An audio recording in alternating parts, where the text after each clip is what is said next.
Agora, eu quero convidar você para fazer uma viagem através do tempo na história do Brasil. Com a renúncia do Padre Feijó, a Câmara dos Deputados, no dia 19 de setembro de 1837, elege Pedro de Araújo Lima como novo regente único do Império. Logo no início de seu mandato, começa na província da Bahia, no dia 6 de novembro de 1837, a Revolta da Sabinada. Ela entrou para a história com o nome de Sabinada, porque o líder da revolta foi o médico baiano Francisco Sabino. Em 1838, Sabino usou suas ideias republicanas para convencer os militares baianos a se revoltarem contra o Império.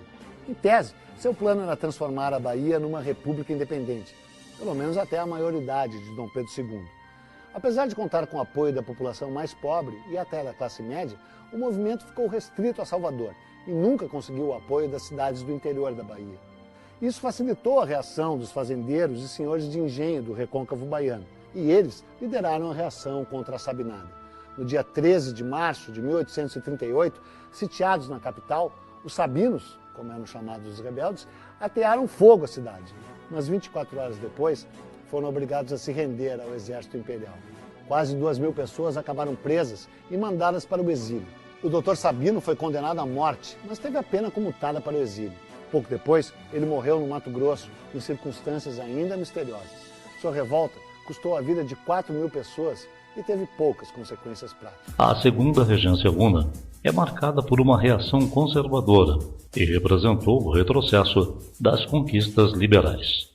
No dia 13 de dezembro de 1838, surge um movimento popular no Maranhão que ficou conhecido como Revolta da Balaiada. O município de Caxias, a 368 quilômetros de São Luís, foi cenário de uma das mais sangrentas insurreições no Brasil, a Revolta da Balaiada. O episódio histórico aconteceu entre 1838 e 1840 e deixou como saldo mais de 10.000 mortos, a maioria escravos, camponeses e brancos pobres, os balaios como eram chamados. Em comum, a revolta contra a opressão que sofriam dos ricos.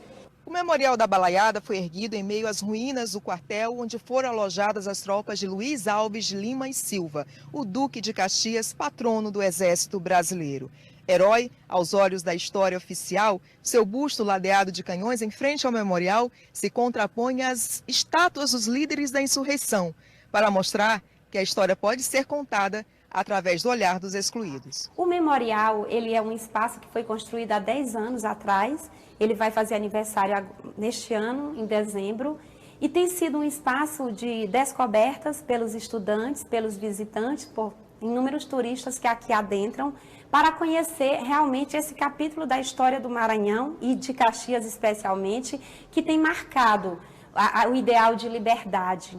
De grupos sociais que se levantam de uma massa popular composta por sertanejos, vaqueiros, mestiços, escravos e brancos pobres, que vão lutar por um ideal de liberdade realmente em combate à opressão. E o Memorial da Balaiada, ele tem sido esse espaço de disseminação do olhar dos vencidos, mas como pessoas, como heróis, e não de vencidos derrotados, porque os balaios para nós são os grandes heróis.